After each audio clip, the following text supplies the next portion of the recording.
За оройн дөрөв үзэгчдээ тэгэхээр өчигдөр үндэсний статистикийн хорооноос 2014 оны 4 сарын 1 эдийн засгийн үзүүлэлтийг танилцуулсан байгаа. Харин өнөөдөр эдийн засгийн сэтгүүлчдэд үндэсний статистикийн хороонд болон хэвлэлийн үрэл ингээс хамтран инфляцийг хэрхэн яаж гаргадаг вэ гэсэн ийм мэдээллийг өгсөн байгаа. Тэгэхээр энэ дагуу бас би үндэсний статистикийн хорооны ахлах статистикч саран гэрлийг студиос урьж авчираад байна. Тэгэхээр ер нь инфляц хэрхэн яаж өсдөг, энэ инфляцийг хэрхэн гаргадаг вэ гэдэг сэдвүүрээс ярилцахаар студид явуулж өрөөд байгаа. Танд орой мэнд хүргэе. Орой мэнд хүргэе. За инфляцийг бол хэрэглээний үнийн индекс гэсэн үзүүлэлтээр тооцож гаргадаг байгаа. За энэ хэрэглээний үнийн индекс гэдэг маань юу гэсэн үг вэ гэхээр зэрэг хэрэглэгчид буюу бид бүхний худалдан авч байгаа бараа үйлчлүүлсэн үйлчлэгээний үн доктортой байхад бараа үйлчлэгээний тоо хэмжээ чанар доктортой байхад үнэ нь хэрхэн өсөж байгаа гэдгийг харуулдаг юм үзүүлэлт байгаа юм л да. Тэгээ үүний үзүүлэлтэнд та бүхэн дэлгэсэн дээр харж ивэл хамгийн гол нь хэрэглээний сакс, хэрэглээний жин гэсэн хоёр юм гол үзүүлэлтийг үзүүлэлтүүд ордог байгаа. За хэрэглээний сакс гэхээр үнийг нь судлахаар сонгож авсан бараа үйлчлэгээний багц юм. За энэ нь бол нийт лотын хувьд бол 329 нэр төрлийн бараа үйлчлэгээ байдаг. За аймгийн төвүүдэд бол бид нар 214 төрлийн бараа үйлчлэгээр энэ судалгаа явуулдаг байгаа. За аймагт бол нэг аймаг дээр хэд 50 гаруй цэгээс үнээс угуулдаг. За нийт лотын хувьд бол 400 орчим цэгээс бол үнээс угуулдаг байгаа. За хэрэглээний жин гэдэг нь бол ерөөсөө тухайн өрх маань тухайн бараанд нийт хэрэглээнийхээ хэдэн хувийг зарцуулсан бэ гэдгийг энэ өрхийн нийгмийн эдийн засгийн судалгаанаас тооцож гаргадаг ийм үзүүлэлт байгаа л да. За бид нар бол статистикийн хороо хамгийн сүүлд 2010 оны өрхийн нийгмийн эдийн засгийн судалгааны үр дүнгээр энэ жингээ бол тооцоод явж байгаа. Энэ индексийг энэ нийт хэрэглээгээ 12 юм гол бүлэгт хуваадаг байгаа. Энэ бол олон улсын стандартт нийцсэн хувийн зориулалттай хэрэглээний бараа үйлчлэгээний ангилал гэдэг ийм ангиллаар ангилдаг байгаа. За энд хүнсний бараа нэгдүгээр бүлэг нь бол хүнсний бараа ундаа ус, согтууруулах ундаа тамхи, хувцас, бүс бараа, гутал, орон сууц гэдэг та бүхэн дэлгэсэн дээр харж байгаа. Ингээ нийтдээ 12 бүлэг буюу бид бүхний өдөр тутмын хэрэгэлдэг бүхэл төрлийн бараа үйлчлэгээ энэ сагсанд бол 329 төрлийг л 12 эдгээр 12 бүлэгт хуваацсан байгаа. Тийм. За тэгээ бид нар цааш нь үргэлжлүүлээд харах юм бол хүнсний барааг нэгдүгээр бүлэг нь дотроо махан бүтээгдэхүүн, сүүсүү бүтээгдэхүүн, төмс хүнсний ногоо загас далайн бүтээгдэхүүн ч гэдэг юм тийм ээ хүнсний бусад бараа гэдэг бас хуваагдана л та. Гэхдээ жишээ болоод махан бүтээгдэхүүний дотор нь ингээд яаж ангилж үтсэн байна вэ гэхээр хоньны мах, үхрийн мах, за үхрийн махнаас хоёр төрлөөр орж ирсэн байна. Яста, буйны цул гэдэг адууны мах, ямааны мах, гахаан мах, дахианы мах, хоньны цувтаа бүр тийм хям тэгээд савлсан хаан буус ч гэдэг юм ингээд бүр ингээд наривчлаад ингээд бараа бүтээгдэхүүнээс сонгож оруулсан байдаг. Тэгээд түрүүний тайлбарлаадсан жинг яаж тооцсон юм зөв энэ дээр хийсвэр жишээн дээр харуулж байна л да. Жишээлбэл тухайн өрх маань сарда 115 мянган төгрөгийг хэрэглээндээ зарцуулсан гэж бодох юм. Хэрэглээндээ зарцуулжээ тийм ээ.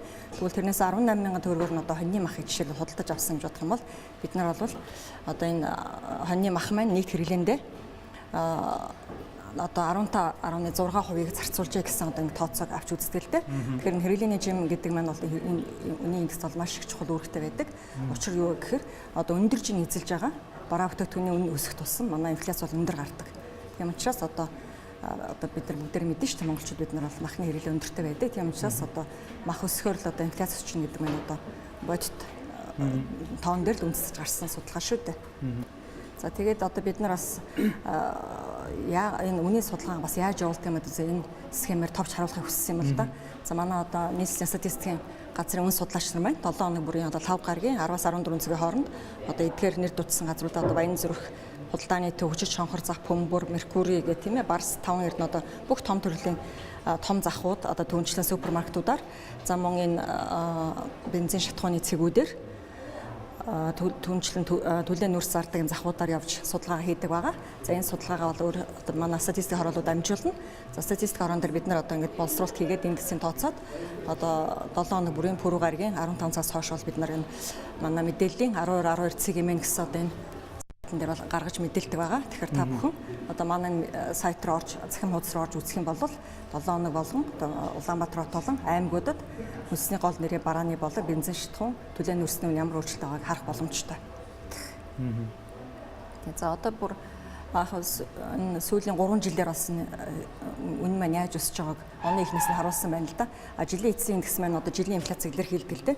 Энэ дээр бол 12 онд 14% өссөн байна. Гэтэл 13 онд бол 12.5% өсөлттэй гарсан байгаа.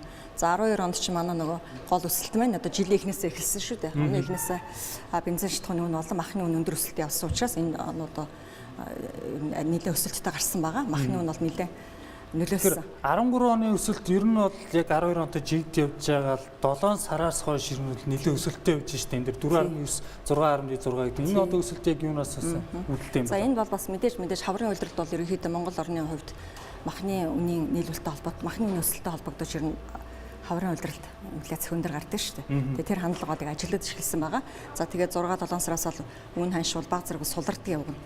Тэр 8 сард ч гэсэн сулардаг. Гэтэл одоо бид нар өнгөрсөн 13 оны энэ графикаас харах юм бол 13 оны 7 сараас валютын ханшны өөрчлөлт орж ирсэнтэйгээр импортын барааны үнээс өссөнтэй холбогдуулаад энэ инфляци маань ингээд цаашдаа өссөн дүнтэй харагдчихэв. Тийм. За 14 оны хувьд болохоор мөн л одоо яг өнгөрсөн оны хандлагатай л нэлээд ойролцоо төвшөнд явж байгаа. За нүүл мэддэг одоо 0.1-ээс 0.2 пунктээр л одоо зөрүүтэйгээр одоо хандлага нь бол адилхан явж харагдчихэв л та. Тийм. Тэгэхээр инфляци одоо үүсгэхэд хүнсний барааны өсөлт болоод валютын ханш бол гол нь нөлөөлж байгаа гэсэн мэдээлэл өсөж ирсэн. Энэ талаас зөвхөн товч юм. Тийм. Ерөнхийдөө бол манай тийм хүмүүс бас судалгаач хийж гэсэн одоо мэддэг байх л та. Мэдж байгаа л да. Хэрэглээний үн буюу одоо инфляци өсөхөд хамгийн нэгдүгээрт бол энэ манай энэ бараа бүтээгдэхүүний нийлүүлэлт бас их шалтгаалаад байдаг л та. Өөрөөр хэлбэл одоо хаврд одоо махны одоо шинэ махны нийлүүлэлт багассантай холбогдох тийм ээ. Одоо ногоо сүүний одоо нийлүүлэлт багассантай холбогдож үн ханш өсдөг. Тийм учраас одоо хүнсний барааны одоо гол нийлүүлэлт нөлөөлдөг байгаа. За түүнчлэн одоо суур үн гэж ярьдаг. Мэдээж цахилгаан, дулаан, эрчим хүчний үнүүд за тэгээд бензин шатхууны үн бас нэлээ нөлөөлдөг. За мэдээж бол 3 дугаарт нь бол валютын ханш нөлөөлнө л дээ. Тийм. Манайх бас нэлээ одоо манай хэрэглээний сагсан жишээ бол нийт бараа 329 барааны гэхэд одоо 54 орчим хувь нь бол импортын бараа орж ирдэг л дээ. Тийм учраас бол валютын ханш бас нэлээ индекс маань нөлөөлдөг байна.